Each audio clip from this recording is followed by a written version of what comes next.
agradecendo a presença de todos e a oportunidade de expor esse tema imortal das antigas escolas de mistérios, que é chamado de autoconhecimento, à luz de uma das artes ocultas que eram para tal usadas, que eram justamente a astrologia. O templo de Apolo em Delfos tinha duas colunas fundamentais no seu frontispício, aludindo ao Anthropos gnotis auton, homem, conhece-te a ti mesmo, e também a outra que dizia nada em excesso. Vocês vão ver que são posições difíceis na vida diária, porque exigem todo um equilíbrio. O nada em excesso é o equilíbrio por natureza, enquanto que o conhece-te a ti mesmo é uma reversão da tendência humana usual de ter a mente voltada para fora. Em princípio, toda a evolução animal foi estimulada pela atenção em busca do prazer e o medo ou fuga da dor, que leva o animal a fugir dos seus predadores naturais. Então, o animal geralmente está induzido pelo medo. É difícil ver o animal sem essa tensão. E o ser humano que visa superar essa animalidade, ele precisa regrar ou disciplinar os excessos das buscas de prazer e de fuga de dor ou medo, né? Então, a ganância e o medo costumam ser os grandes impedimentos, quando não a avidez e a ira ou o ódio, e que reforçam o ego, ou o que os orientais chamam de moha, que é a perda da imparcialidade. Quando uma pessoa está muito envolvida em algum interesse próprio, ela perde a condição de avaliar o assunto de forma isenta. A expressão popular que corrupção é um bom negócio para o qual não nos chamaram. Então, quando a pessoa está envolvida, ela não vê que ela está em corrupção, ela acha que ela está aproveitando uma oportunidade. Os que estão de fora dessa oportunidade se sentem, é claro, obviamente, traídos. Mas muitos que se sentem traídos estão apenas com inveja, e se tivessem sido convidados, estariam aplaudindo também, se locupletando. Então, esse assunto da perda da imparcialidade, que é um tipo de ignorância, que é chamado moha na tradição indiana e no yoga. Lobha é a atração, pode gerar ganância, avidez. Krodha é ódio ou ira, está relacionado à frustração de uma atração, porque se a pessoa satisfez a atração, ela está bem com a vida, mas até que venha mais uma, até que daqui a pouco não é passível de satisfazer, ela fica entediada ou ela fica frustrada, aí ela tem inveja ou tem ira. Então, todos esses desequilíbrios da visão das coisas como elas são, nos impedem conhecer a nós mesmos. Por isso, moha, ou esse orgulho, essa imparcialidade, esse reforço de ego, essa incapacidade de ver as coisas como elas são, é a causa da perda da sabedoria. Na verdade, na filosofia oriental, é a perda do próprio sentido do ser, que se identifica com as coisas que ele quer e esquece quem de fato ele é. Então, o ter fica mais importante que o ser. né? Ele está identificado com os corpos e é escravo dos corpos. Por isso, antes dizia Jesus, conhecereis a verdade vos libertará. Ou, de outra forma, a avidya, ou a ignorância a respeito da nossa natureza, a nossa própria verdade essencial, é, segundo Patanjali, Buda, Shankara, a causa do mal, e o mesmo diz Platão no Protágoras, herdando de Pitágoras. De todas as linhagens de tantos sábios concordando que a causa do mal é a ignorância, que nesse caso é a ignorância sobre o ser e a identificação com o personagem. Então a astrologia trabalha muito os tipos de personagens com os quais nós nos identificamos e ficamos tão envolvidos naquele temperamento, naquele ponto de vista.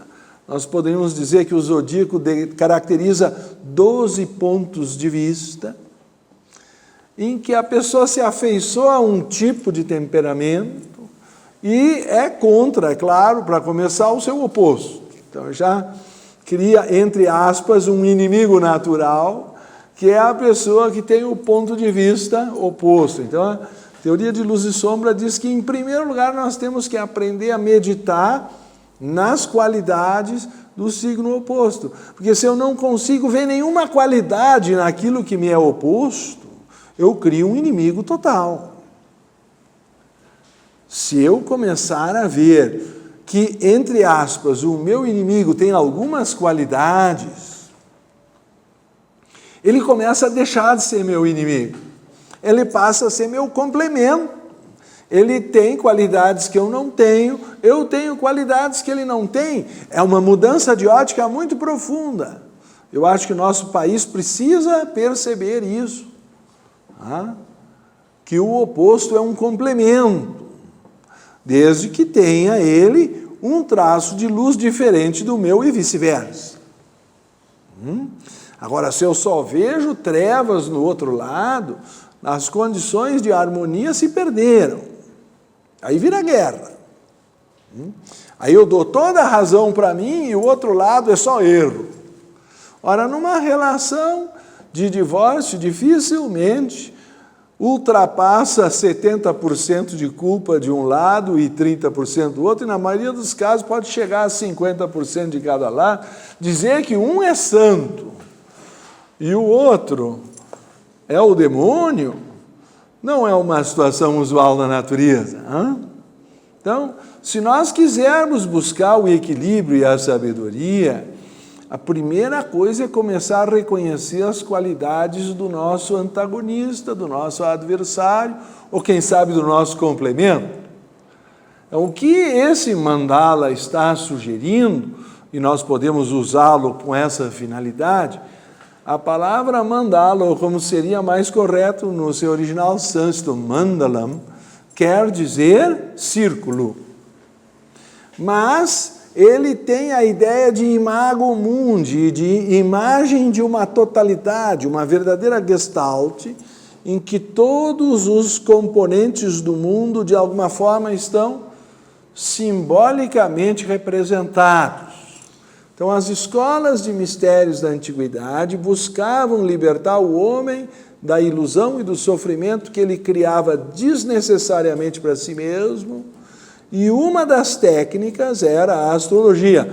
Outra era a meditação em yantras geométricos, ou em mandalas, quando eles têm um significado que representa um universo ou uma imagem de totalidade. Então, este mandala que eu estou apresentando a vocês é uma criação minha, quando eu tinha uns 14 anos de exercício da astrologia, mas é claro, todo ele baseado na astrologia. Eu só fiz o desenho, tá? Não tenho a pretensão de autoria nesse sentido. É a sucessão dos 4 elementos, certo? Então, segundo a antiga tradição grega, e os mitos gregos eram usados para o autoconhecimento e libertação do sofrimento, vocês devem conhecer o mito de Narciso. Narciso se apaixona pela própria imagem, o que quer dizer que ele perdeu a imparcialidade, e aí ele, vendo a sua imagem refletida sobre as águas, que é o símbolo de Prakriti, ou da matéria, o espírito mergulha na matéria, isso é a chamada queda, ou o Pravriti Marga, o caminho do descenso e da identificação com a matéria.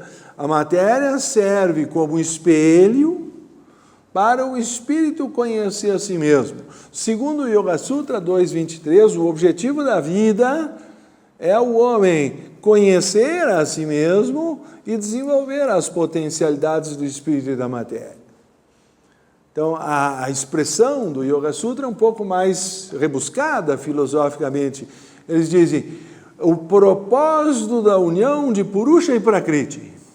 Então, isso soa, não é, mais complexo, mas o propósito da união do espírito com a matéria, se me permitirem traduzir livremente.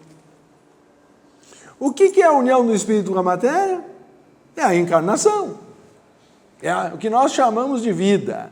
Então, o sentido da vida, o propósito da existência, é que a natureza, ou Prakriti, a matéria, nos ofereça um espelho perante o qual nós possamos conhecer a nós mesmos. Então, no mito grego, a água é o espelho, o espelho d'água, como nós chamamos, quando a água está serena. É o espelho no qual Narciso se vê refletido e se apaixona por sua própria imagem. Então ele mergulha em busca daquela paixão que é, no fim, a causa última da ignorância, a asmita, ou a identificação com o falso eu, é consequência filosófica do esquecimento do verdadeiro eu, chamado avidya, essa ignorância primordial, ou esquecimento da nossa verdadeira natureza. Ih, agora a coisa fugiu, nós temos que chamar de volta. Vamos ver se apareceu. Então, eu queria que vocês percebessem que a ideia de que no centro do círculo está o verdadeiro ser, o olho que tudo vê, o olho de Dangma, ou na Índia é chamado olho de Shiva, ou no Egito é chamado olho de Ra, ou nas diversas tradições esotéricas esse olho tem outros nomes. O olho que tudo vê, por exemplo, é um nome maçônico. E assim, ele em diferentes culturas e diferentes tradições, oriundas das antigas escolas de mistério, existe a ideia que a Vedanta chama a testemunha, o último observador. Porque, assim como o meu olho vê o que está na tela e registra na mente, há um olho espiritual que olha a mente e vê o que na mente está. E mesmo que não esteja do lado de fora, o que eu imagino do lado de fora se projeta como se fosse uma tela, e eu crio com os meus pensamentos o mundo onde eu vivo, de acordo com as cores das emoções que eu sinto no momento. Então, quando aparece a figura do cônjuge, que é o espelho dos meus relacionamentos, veja, diferente do pai e da mãe, que alguém poderia dizer que eu caí lá por acidente, o que dentro da filosofia oriental não é possível, porque é gerado isso por um resultado kármico de ações de outras vidas. Mas mesmo que eu negasse esse aspecto, ou desconsiderasse a condição kármica do nascimento, o fato é que os pais eu não escolhi, nem os filhos, porque eles vêm com um temperamento que eu não necessariamente posso selecionar. Mas o cônjuge, eu suponho que ninguém aqui casou com carabina na nuca. Foi escolhido pelo indivíduo e reciprocamente, e se casaram de fato, fizeram os votos de que dure para sempre, até que a morte os separe. Os cínicos dizem que se fosse coisa boa não precisava de testemunha. O problema é a instabilidade do coração humano, que ora quer, ora não quer. Uma hora se diz apaixonado, outra hora não aguenta mais. Então, se nós formos ver o que só sobra ao longo da tempestade de um casamento, são as insatisfações humanas com a vida e com problemas existenciais que a pessoa não está resolvendo em seu próprio nível e projeta no cônjuge. Como a maioria dos ocidentais parece que ficaram céticos e perderam o sentido da busca da perfeição em Deus, elas querem, por uma projeção do amor romântico, não é? Próprio dos períodos das fases românticas medievais, ficar projetando, idealizando a mulher e o homem ideal, os galanteios do processo cortês da Idade Média. À medida que fomos perdendo a conexão com Deus, o cônjuge foi endeusado. Aí ele tem que ser perfeito. Nós parece que não fomos programados para casar com seres humanos. Nós somos programados para casar com Afrodite, ou com Zeus, ou com sei lá quem, de todo o Olimpo.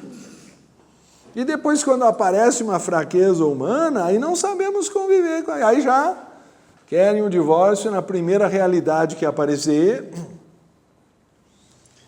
Mas eu suponho que até exista o homem perfeito, a saber, quem sabe, Jesus Cristo, a Virgem Maria, a mulher perfeita, mas será que esses seres quereriam casar conosco? Se já são autossuficientes no seu esplendor espiritual, nós vamos casar, na melhor das hipóteses, com um ser das mesmas proporções de imperfeição do que nós mesmos, e ele será o nosso espelho. Então, essa história do Narciso se apaixonar sobre a sua própria imagem no espelho d'água do lago, que é o símbolo da matéria ou prakriti, se reproduz quando nós vemos na íris e na pupila da amada o espelho da nossa alma projetada. Então, aí se diz que o homem se apaixonou. Na verdade, ele está em busca de si mesmo através do espelho do outro. E as relações humanas, em alguma medida, são espelhamentos dos nossos karmas, dos quais nós somos sempre agentes do karma alheio. E se nós não soubermos lidar com esses 4 elementos e seus respectivos temperamentos, o casamento é capaz de não se manter. Então, o primeiro ponto a perceber é, segundo essa antiga tradição astrológica, o dia e a noite. Estão simbolizados na parte superior do mandala, que é branca, e na parte inferior, que é negra ou escura. Porque o universo é feito de polaridades. Segundo a doutrina secreta de Blavatsky, quando o universo vem à existência, ele vem por uma divisão do uno. Então, o uno, para se fazer múltiplo, ele tem que ir criando divisões. Mas para que a unidade fique perpassando aquela origem, a separação nunca pode se afastar totalmente daquele olho central. Então tem que haver uma simetria. Quando se cria o mais um, tem que se criar o menos um. Quando se cria o mais dois, tem que se criar o menos 2. Quando se cria o mais 3, tem que se criar o menos 3. Por isso que o símbolo perfeito é o 0 e o círculo. Porque ele contém todas as possibilidades, mas ao mesmo tempo ele é neutro. Então isso é chamado o absoluto. Então, consciente ou inconscientemente, segundo essa filosofia oculta, que é comum a todas as escolas de mistérios, e que alguns deram o nome de teosofia ou sabedoria divina, tudo vem de um absoluto original, que é perfeito e uno. Mas quando o uno se divide, por exemplo, em macho e fêmea, por exemplo, em dia e noite, todas as polaridades são parte de um processo cíclico da natureza, porque a natureza não poderia tomar um único partido e manter-se neutra. Então, quando surge o universo, surgem as polaridades e a lei dos ciclos.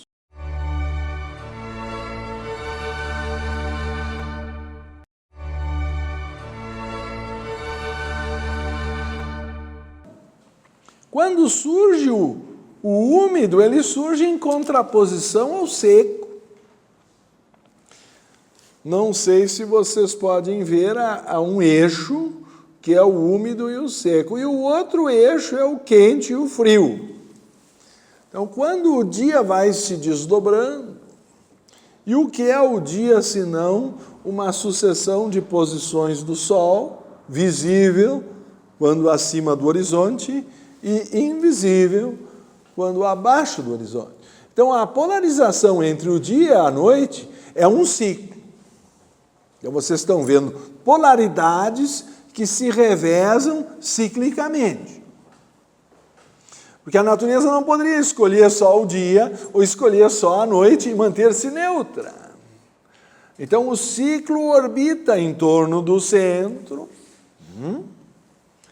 E vocês vão ter 4 posições: a aurora, o meio-dia, o ocaso e a meia-noite, respectivamente, quando o sol nasce, quando atinge o meridiano, quando se põe e quando atinge o antimeridiano. Então, esse ciclo astronômico tem um efeito para aqueles que aqui habitam, que a natureza chama de dia e noite. Mas como existe uma inclinação da órbita do Sol em relação à órbita, ou melhor, da órbita da Terra em torno do Sol, em relação ao eixo, nós vamos ter o desdobramento das 4 estações, porque a cada dia o Sol aparente é projetado num ponto diferente dessa eclíptica, que vai se inclinando a ponto de que, na latitude mais favorável, ele vai chegar ao verão com máxima iluminação, e na mais obscura ele vai chegar ao inverno. Então, esses são os solstícios. E o ponto de equilíbrio, como a palavra diz, é equinócio, justamente é o ponto em que o Sol projetado cruza o equador celeste e, portanto, equilibra o dia e a noite na sua duração. Estou ensinando aqui coisas que vocês já aprenderam na primeira série. No meu tempo, se aprendia na primeira série ginasial, mas parece que isso agora está démodé. Então, vamos chamar de 6º ano, para toda essa juventude que está aqui. E não é nenhuma novidade. A associação, porém, das 4 estações com os 4 períodos da vida é que vão constituindo um mandala, porque como tudo é originado da divindade, e a divindade retornará, tudo tem a mesma marca registrada, e é uma imago mundi, é uma miniatura do universo.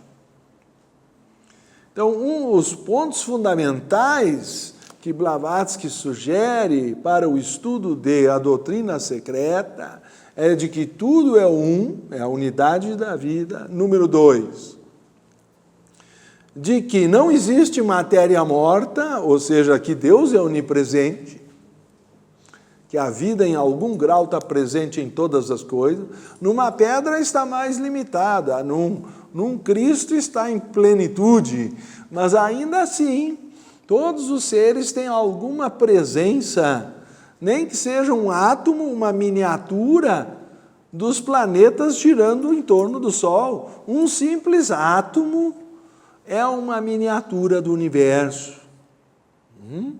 E nós, portanto, é a terceira conclusão que Blavatsky sugere, somos microcosmos, imagens menores de um cosmos maior. Então, nós temos esses 4 elementos na nossa constituição. E por isso, conclui Blavatsky no axioma hermético clássico, como em cima, assim embaixo, que é a base da astrologia, o que acontece no céu se reflete sobre a Terra, e eu posso ler nas estrelas a lei dos ciclos, o que virá depois. Essa é a grande função da astrologia, usada às vezes para objetivos meramente mundanos, que apequenam a sua dimensão.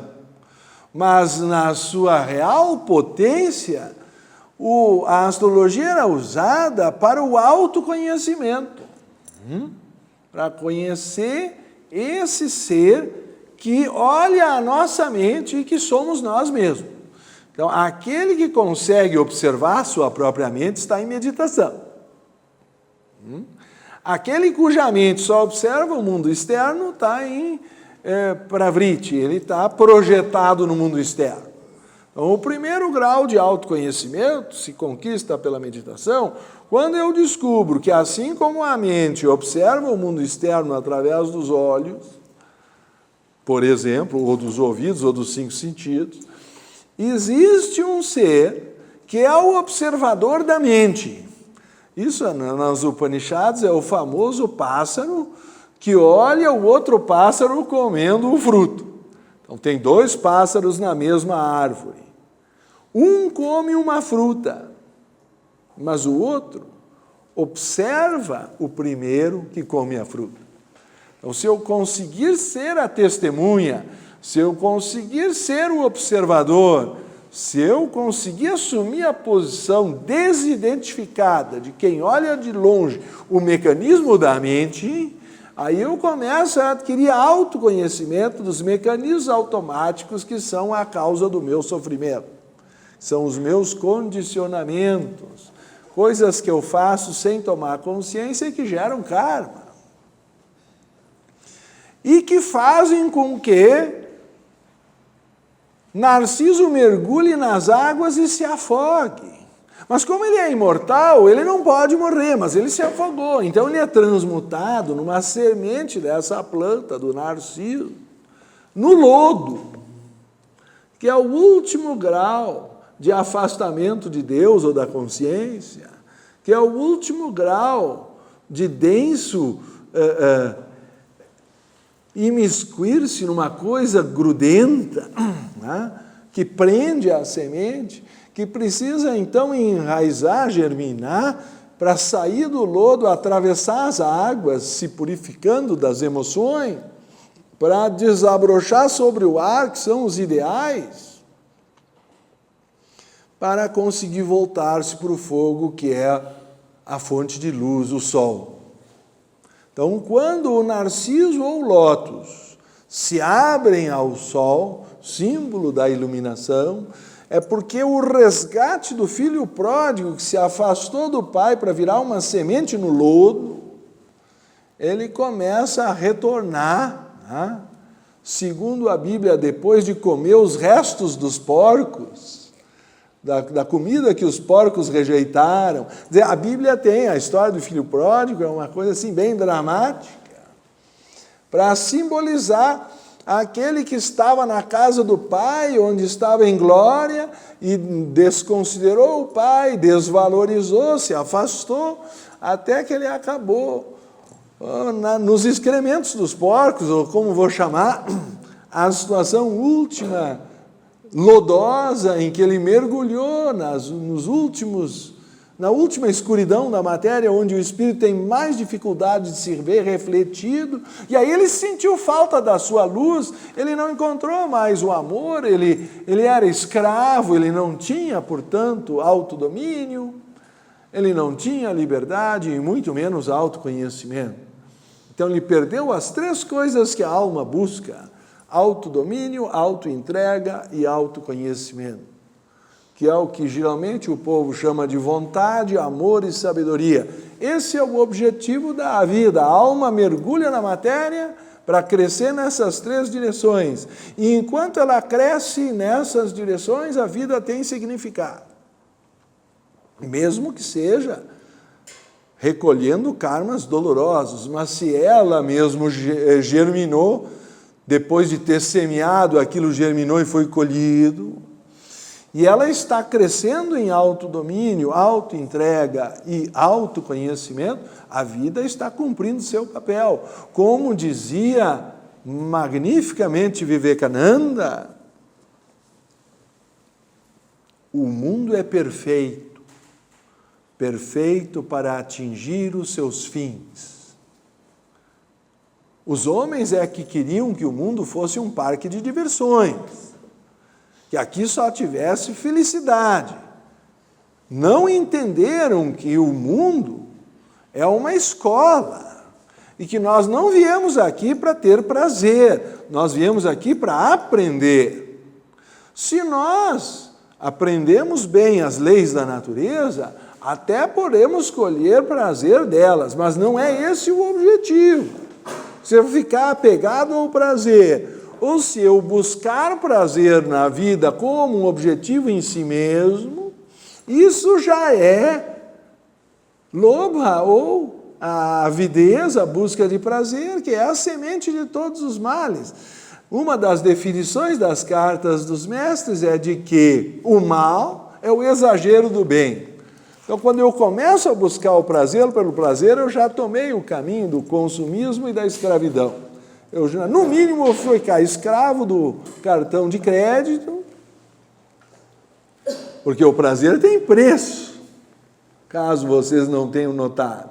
Aí eu sou escravo do dinheiro.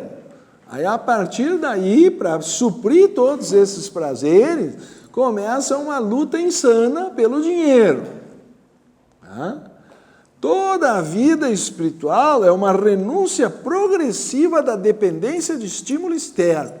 Eu preciso ser o observador da própria mente e estar satisfeito com o que tenho. O Talmud diz que rico é o homem que está satisfeito com o que tem. E há pessoas, me perdoem citar ídolos, mas o Michael Jackson, que foi o melhor remunerado artista de todos os tempos, pelo menos em venda de música e CDs, ele ganhava fortunas de direitos autorais, sem falar no que ele ganhava num único show. E era um homem que estava tão endividado com o tal do Dreamland, e sei lá quantas outras coisas que ele fez, que eram sumidouros de dinheiro,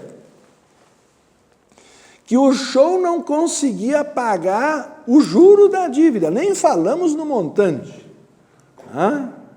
Entendeu? Como que um homem pode ser um milionário dessas dimensões e está absolutamente empobrecido, a ponto que dizem que ele ficou dependente químico para conseguir dar rotação aos shows que ele não dava mais conta, e que o último contrato que ele fez levou ele à morte, porque ele não conseguiu, o corpo não rendia mais o que o contrato exigia, e cada show demandava dele uma energia física que ele não tinha mais. E eu não vou entrar em toda a questão do Elvis Presley, da Amy Winehouse, da Whitney Houston, que morreu afogada dentro da própria banheira, cercado de Grammys e torneiras de ouro por todos os lados, porque estava com overdose de cocaína, junto com os sais que ela tinha na banheira.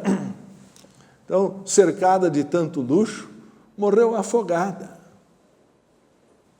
É uma situação própria de quem é tratado como um Deus no palco e quando chega em casa descobre que nenhuma vida familiar não conseguiu estruturar, está na mais absoluta solidão. O contraste fica ainda maior quando se é endeusado, não pode nem atravessar a rua sem dar um autógrafo, e aí chega em casa e não é ninguém. Tem gente que não tem estrutura para ter a glória e a miséria em sucessão cíclica. Então, o que o espírito precisa é aprender a ficar indiferente ao prazer e à dor, ao dia e à noite, à vida e à morte. Vocês estão vendo que esse ciclo está girando. Então, isso aqui é uma instrução de vida. O nascimento representa o período mais úmido e mais flexível. Existe uma citação de Lao Tse, na antiga China, que eu gostaria de citar para vocês do meu próprio livro, e é claro que não foi por acaso que eu coletei ela no meu livro, mas porque ela é profunda em significado, se encontra... Eu vou citar duas. Uma é bíblica. Vocês vão encontrar isso atribuído a Salomão no Eclesiastes. E também nasce o sol, e põe-se o sol, e célere retorna ao lugar onde nasceu.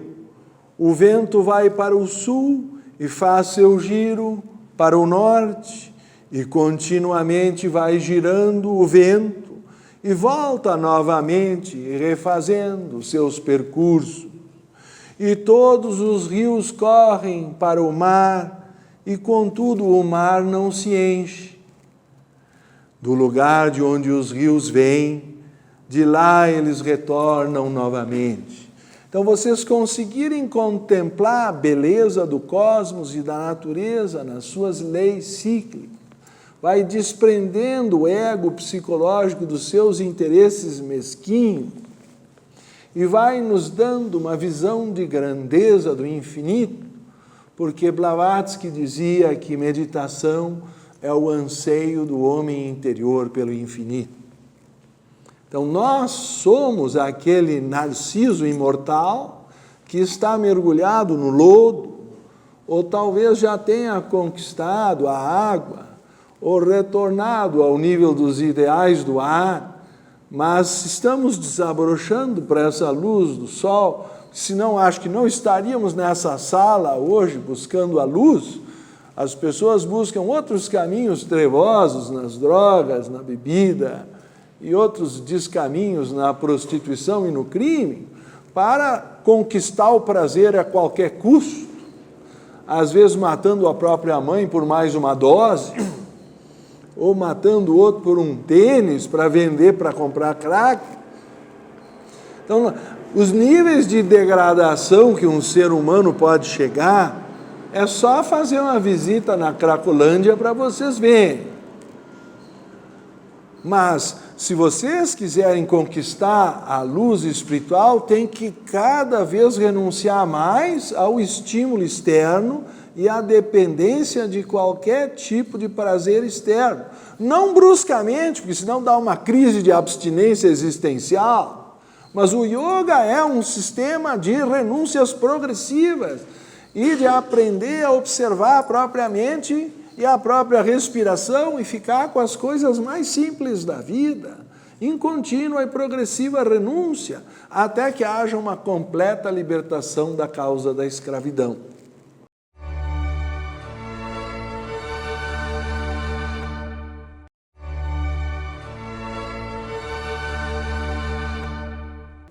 Então, se nós conseguirmos ver o que dizia a conclusão do trecho bíblico, uma geração passa, outra geração vem, mas a terra para sempre permanece. E o Buda acrescentava, tudo o que se reúne não escapa à separação, tudo o que aparece desaparece. Não tardará muito e esse corpo jazerá na terra, abandonado sem vida inconsciente, insensível e semelhante a um inútil galho seco. Então, se vocês já viram um corpo morto, com aquela cor amarelada e com aquela característica de cera, e aí vocês tocam o ente querido e ele tem uma sensação de que é um presunto gelado, vocês sabem que o espírito foi embora e ficou só a carne. Ou sempre que o cordão de prata for rompido, ou a copa de ouro for despedaçada, ou o cântaro quebrado junto à fonte, ou a roldana partida junto ao poço, e então o pó volta à terra como era, e o espírito voltará a Deus que o deu. Então esse é o momento do discernimento final, a separação de Purusha e Prakriti, do espírito e da matéria, e o fim da vida. Mas como vocês estão vendo, os karmas nos atraem a retornar aos laços que ficaram incompletos, e a música das esferas nos atrairá a continuar o baile que nós interrompemos, justamente no ponto em que os ângulos planetários nos levam a dar a mesma nota musical, como Pitágoras falava que cada astro gerava um som ao girar na sua esfera de cristal. Então a beleza do pensamento grego, como as taças de cristal com diferentes quantidades d'água possibilitam verdadeira sinfonia para quem é hábil para tocar, basta passar o dedo na borda e uma nota diferente é irradiada. Então, da combinação dessas esferas que Platão adota também no livro 10º da República, é dito, na antiga tradição surge uma música, e essa música das esferas, com seus acordes, nos atraem a retornar ao ponto onde a música foi interrompida na última encarnação, e assim nós ingressamos em Nêmesis, na versão grega, ou na lei do karma, na versão hindu, e continuamos do ponto em que paramos o ciclo que foi interrompido e pegamos o mesmo barco dos karmas que havíamos deixado para trás. Então, essa continuidade do ciclo a cada reencarnação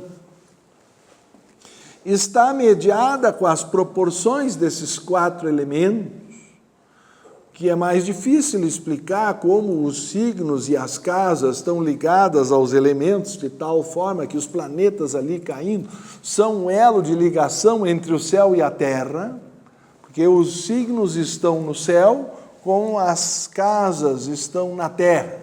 E os planetas são os atores que ligam o céu e a terra como mensageiros dos deuses.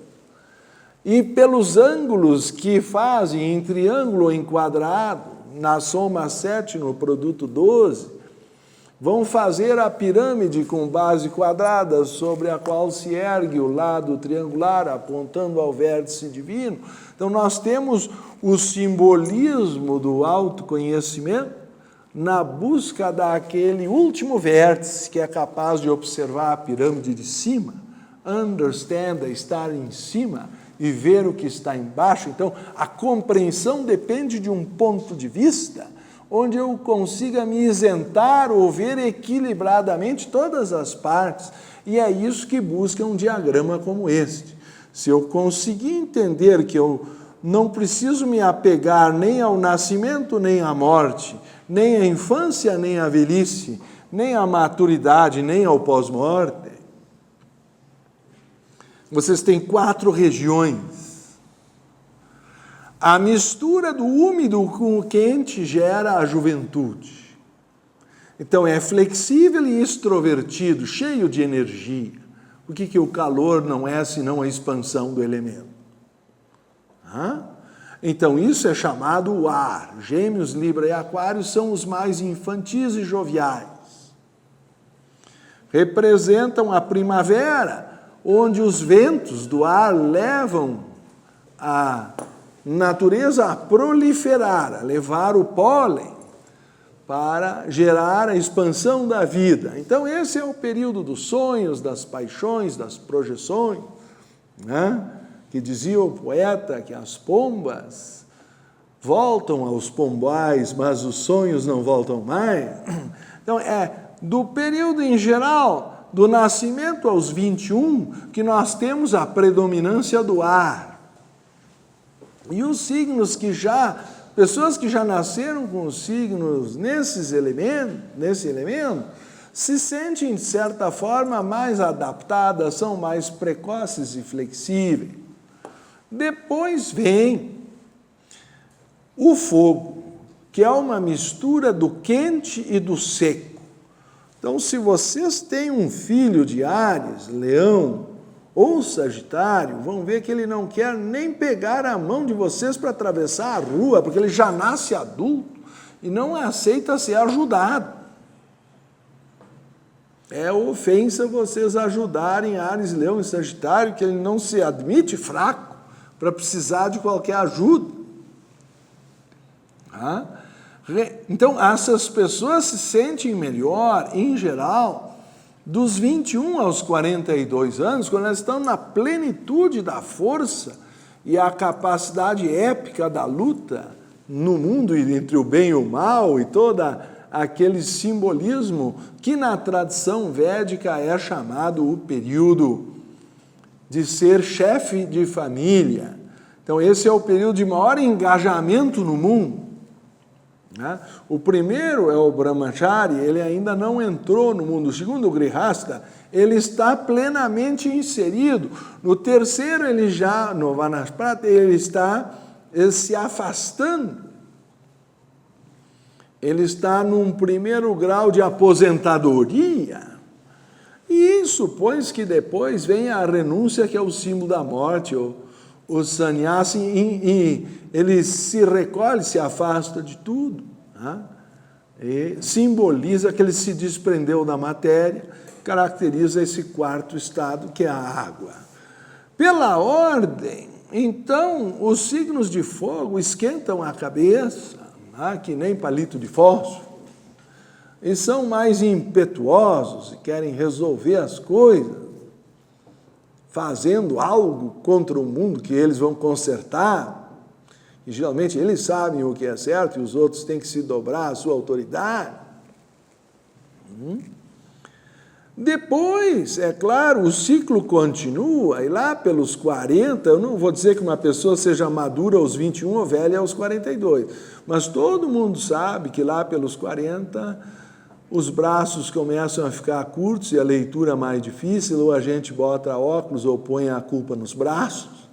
Então, os primeiros sintomas de que a flexibilidade está sendo perdida, que nós estamos ficando secos, porque o seco é aquilo que, se vocês dobram uma folha seca, ela quebra. Então, a partir dos 40, a gente começa a cristalizar. Por isso é chamado o outono, the fall, a queda. As folhas voltam ao chão, começam a cair, e é o primeiro sintoma da velhice. Cai cabelo, cai dente, cai isso, cai aquilo. Há uma série de quedas. E alguns tentam segurar com plástica, botox e outros instrumentos, e silicones, e não vamos entrar em todos os remédios e outras coisas que as pessoas usam para compensar o que está caindo. Mas há uma lei da gravidade, porque o período viril da maturidade da reprodução, em princípio, ou já passou ou está declinando. Então, o fogo está se apagando e a terra que vai nos sepultar está nos chamando por partes. Primeiro pega os cabelos ou os dentes. Aos pouquinhos a gente vai devolvendo a natureza, até que no fim, em geral, vai tudo para a sepultura. Estamos preparados para compreender o ciclo da vida e da morte, porque esse é o círculo que nós estamos olhando. A sucessão dos elementos em seu giro deveria nos fazer encontrar o ápice da pirâmide, ou o olho que tudo vê, que é o ponto central, que é o único que não é nem criança, nem velho, nem vivo, nem morto. É ali que se compreende a vida. Enquanto eu não conseguir me situar naquele ponto, a vida não será compreendida por mim ou por ninguém. Esse é um ponto equidistante de todos os pontos da circunferência que nós chamamos o centro, onde não se erra na observação. Então, encontrar esse olho que tudo vê, esse olho de Dhamma, de Shiva, de Ra, o nome que vocês queiram dar para a testemunha maior que é imortal em nós, que é a essência imortal de Narciso, que tem que retornar pelos 4 elementos para encontrar a sua própria luz que ele esqueceu, porque diz Platão que o problema do homem é que ele esquece. Portanto, não se ensina a teosofia, se lembra. Ninguém está ensinando nada a ninguém aqui. Quando nós olhamos o círculo, nós começamos a compreender a vida. Então, um simples simbolismo da mandala nos faz retornar ao centro. Porque nós estamos, olhem só, o jovem quer ser adulto para ganhar dinheiro, para comprar o carro, a moto, ou sei lá, seu apartamento, para ser alguém no mundo. Então, o ar quer buscar o fogo. Né?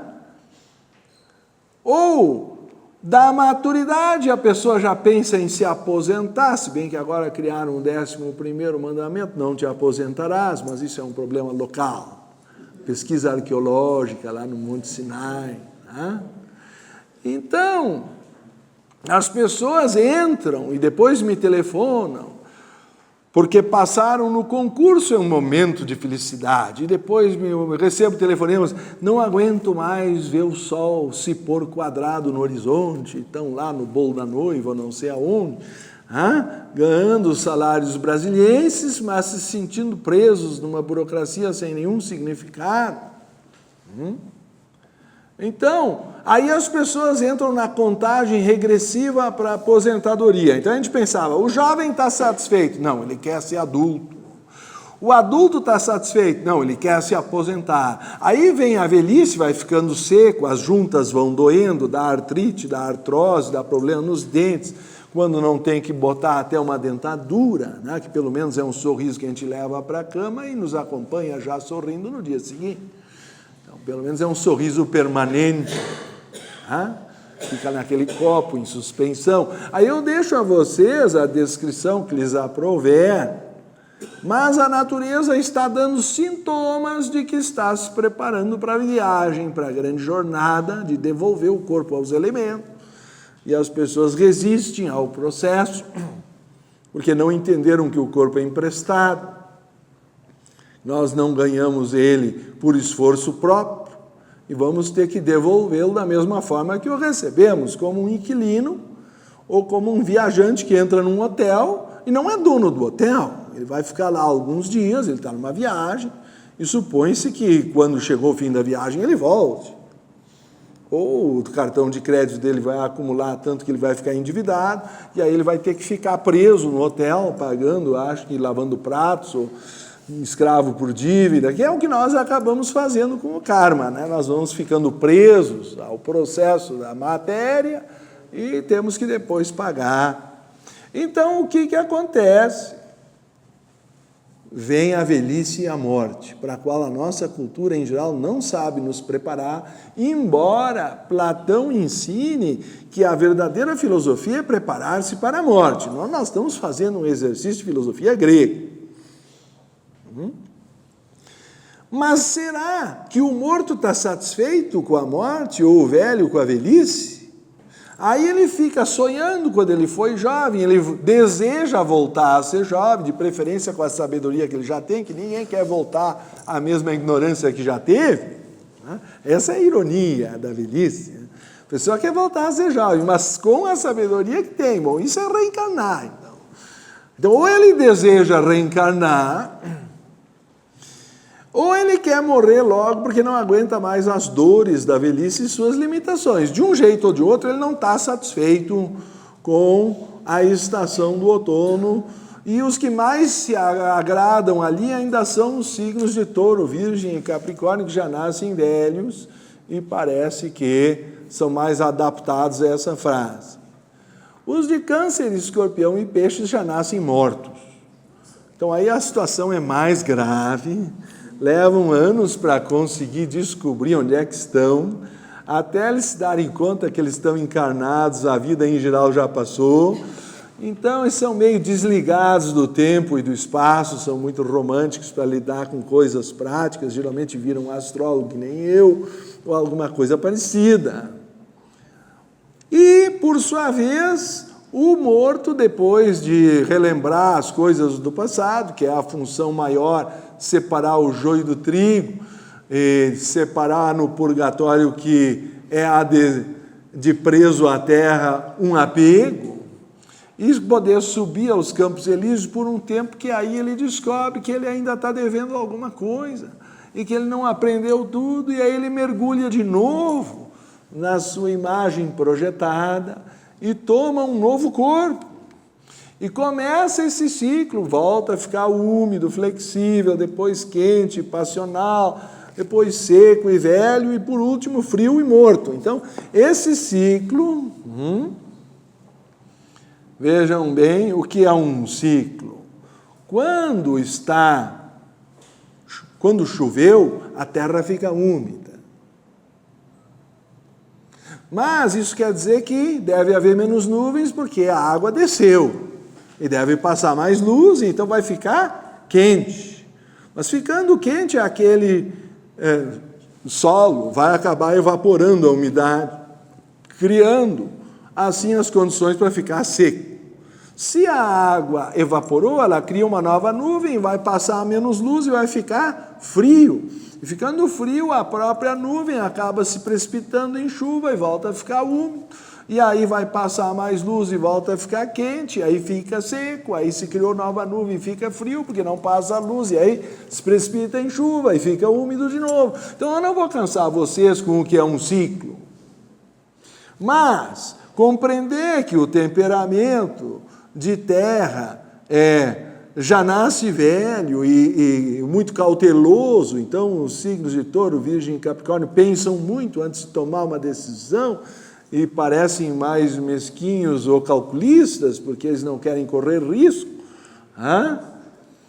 e se adaptam melhor, eu suponho, à velhice, enquanto que os de água já estão pensando em de dessa para melhor, porque não se adaptam. Então, o pessoal que é frio e úmido é totalmente introvertido, mas vive às vezes de medos desproporcionais à realidade e precisa do oposto. Então, os alquimistas diziam que, por exemplo, Paracelso, que para dominar os elementais do ar, nós precisaríamos ter a virtude oposta, que é a estabilidade.